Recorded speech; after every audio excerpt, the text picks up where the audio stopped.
तर गडचिरोली लोकसभेवरून पुन्हा विरोधी पक्षनेते विजय वडेट्टीवार आणि कॅबिनेट मंत्री धर्मराव बाबा आत्राम आमने-सामने आलेत।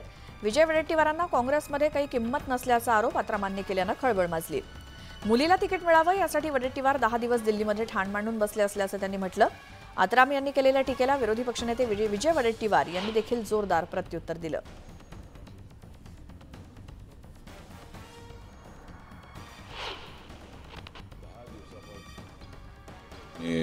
टीका चालू आहे, पण त्यांच्या पक्षात किती किंमत आहे हे मला माहित आहे आणि हे अवध्या महाराष्ट्राला सुद्धा माहित आहे। वडेट्टीवार जे हे लोकसभेच्या तिकिटासाठी जवळजवळ 10 दिवसापासून दिल्लीला बसून होते त्यांच्या मुलीला तिकीट आणण्याकरता, परंतु तिथे तिकीट त्यांना काय मिळू शकला नाही।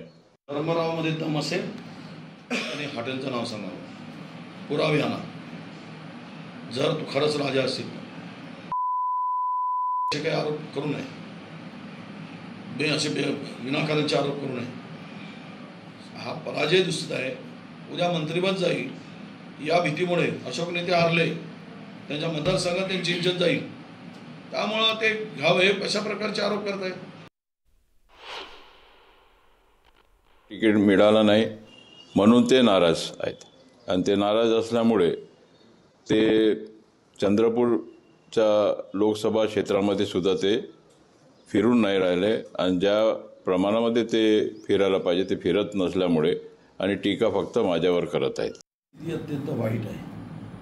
ना घरकानं गाठतात त्या मतदारसंघात जे लोक राष्ट्रवादीमध्ये होते ते भाजपला मत देण्यासाठी तयार नाही आणि का म्हणून द्यावे, पुरोगामी विचाराची माणसं आहे।